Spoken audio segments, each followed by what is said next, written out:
नमस्कार, आप देख रहे हैं ब्रेकिंग बिहार। मैं सुमन कुमार आपके साथ में। देखिए, अभी हम मौजूद है आरजेडी प्रवक्ता एजाज अहमद के साथ। देखिए, विधानसभा उपचुनाव खत्म हो चुके हैं। हालांकि तिरहुत स्नातक चुनाव हो रहे हैं, लेकिन आरजेडी उसमें कहीं दिख नहीं रही है, कहीं उसकी कोई चर्चा नहीं हो रही है। इस विषय पर हम बात करेंगे एजाज अहमद जी से।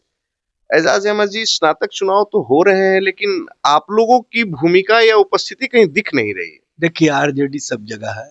नेता प्रतिपक्ष तेजस्वी जी चुनाव सभा भी कर चुके हैं और आरजेडी के एक एक विधायक, एक एक कार्यकर्ता, एक एक नेता इस उपचुनाव में, जो तिरहुत विधान परिषद का उपचुनाव है, उसमें लगे हुए हैं।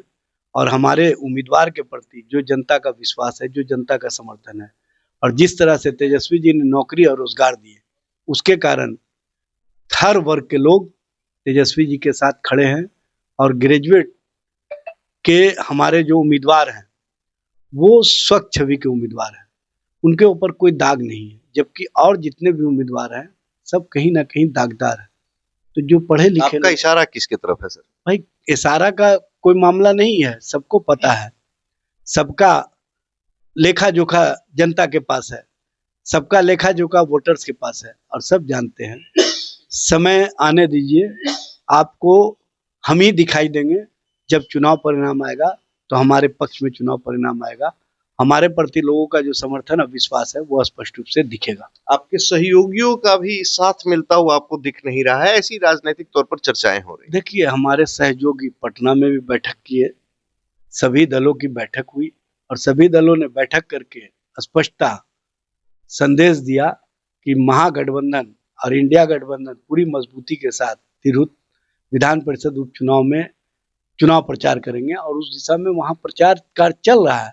वहाँ पर जो लोकल कार्यकर्ता हैं, लोकल नेता हैं, वो सारे प्रचार कर रहे हैं। हम लोग चूंकि सत्ता वाले लोग हैं नहीं जो दिखावट करेंगे। और सत्ता में किस तरह से जूतम पैजार की स्थिति है कि हर दिन उनको कोई ना कोई एक नेता के सामने ला करके बयान दिलवाना पड़ता है कि हम आपके समर्थन में खड़े हैं। ये स्पष्ट रूप से दिखता आपका है। इशारा चिराग पासवान की तरफ है। भाई, एक ही नहीं, उपेंद्र कुशवाहा भी। और उनके यहाँ अंदर खाने में जो खेल हो रहा है वो खेल भी पता है। कौन सा खेल हो रहा है एजाज जी, थोड़ा खुलकर बोले। जो कहे थे कि हमारा अभी तक से ये नहीं देखे हैं, वो दिखा रहे हैं और चुनाव परिणाम में वो दिखेगा। क्योंकि आप जिस तरह की राजनीति करते हो उस राजनीति को बिहार की जनता, बिहार के लोग पसंद नहीं कर रहे हैं। तो आपको लगता है कि एनडीए के अंदर खाने सब कुछ ठीक नहीं है, वहां पर एकमत नहीं है और भीतर भी भीतर कोई खेल हो रहा है? देखिए, हमको नहीं लगता है, ये तो बिहार की जनता भी कहती है, एनडीए के लोग भी कहते हैं कि हमारे यहाँ जूतम पैजार की स्थिति है, खींचातान की स्थिति है।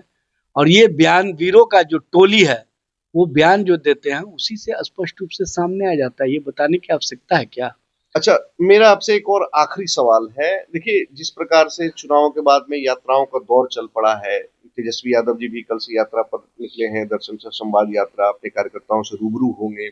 इसके साथ ही 15 दिसंबर से नीतीश कुमार भी महिला संवाद यात्रा कर रहे हैं। आप इन दोनों यात्राओं को किस तरीके से देख रहे हैं? देखिए, तेजस्वी जी की यात्रा कार्यकर्ताओं के बीच संवाद की यात्रा है, कार्यकर्ताओं के बीच विचार के आदान प्रदान की यात्रा है, कार्यकर्ताओं से फीडबैक लेने की यात्रा है, संगठन और संगठन की स्थिति जानने की यात्रा है। और हम कार्यकर्ताओं के माध्यम से सरकार के स्तर से कौन कौन से कार्य हो रहे हैं, कौन कौन सी योजनाएं सरजमीन पर चल रही है और कहाँ कहाँ योजनाओं में गड़बड़ियां हैं, उन बातों को जान रहे हैं। और उन बातों को हम जनता के बीच ले जाने का भी काम कर रहे हैं।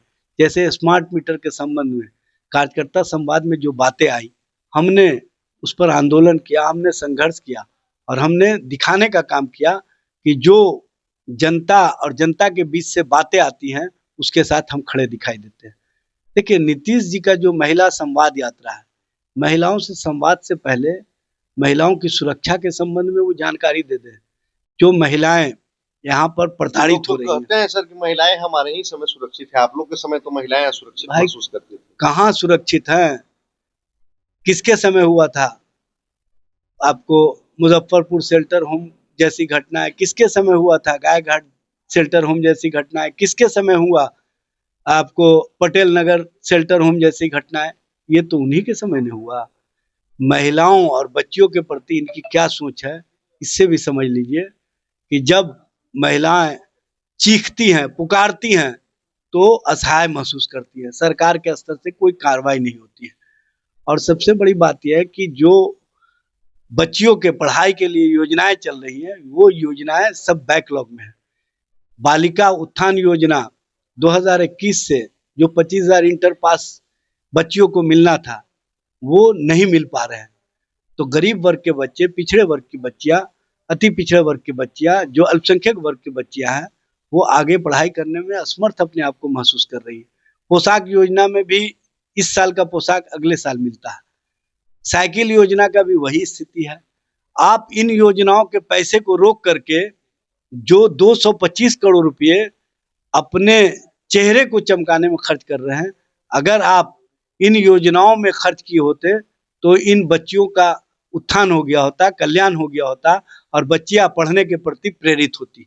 अच्छा सर, मतलब आपका कहना है कि किसी भी प्रकार की योजना जो है धरातल पर पूरी नहीं हो पा रही देखिए, है। ऐसा ही कुछ आरोप उन लोगों का तेजस्वी यादव पर भी लगातार रहता है कि तेजस्वी यादव की भी कोई यात्रा पूरी नहीं हो पाती। तेजस्वी जी जो भी काम करते हैं ईमानदारी से करते हैं। तेजस्वी जी ने कहा था कि हम जीविका दीदी का मानदेय बढ़ाएंगे, आशा का मानदेय बढ़ाएंगे, हम जो आंगनबाड़ी सेविका है उनका मानदेय बढ़ाएंगे, और हमने वो काम करके दिखाया। हम जो कहते रहे हैं कि हम नौकरी और रोजगार देंगे, उसको हमने करके दिखाया। हम विपक्ष के नेता की हैसियत से जो जनता के सवाल है, जो बिहार में बढ़ते अपराध है, जो महिलाओं पर हो रहे अत्याचार है, उनको सरकार को आईना दिखाने का काम करते हैं। तो ये आईने में अपना चेहरा नहीं देखते हैं, बल्कि उसमें इनको इस बात का डर लगता है कि उस चेहरे में तेजस्वी का चेहरा नजर आ रहा है, इसलिए वो आईना फोड़ने पर विश्वास करते हैं। इस तरह की जो राजनीति ये कर रहे हैं, इस राजनीति का उनको खामियाजा 2025 के चुनाव में भुगतना होगा। बिहार की जनता इनसे जो सवाल करती है, उसका इनके पास जवाब नहीं होता है। तो देखिए, ये थे हमारे साथ एजाज अहमद, आरजेडी प्रवक्ता। लगातार कह रहे हैं कि नीतीश कुमार जो भी यात्रा पर निकल रहे हैं, उन यात्राओं का उद्देश्य सिर्फ और सिर्फ हम उनका चेहरा चमकाने का है। और तेजस्वी यादव जब भी किसी यात्रा पर निकलते हैं तो वो जनता की समस्याओं से रूबरू होने के लिए निकलते हैं, जनता की समस्याओं के प्रति लोगों का ध्यान आकृष्ट करने के लिए निकलते हैं।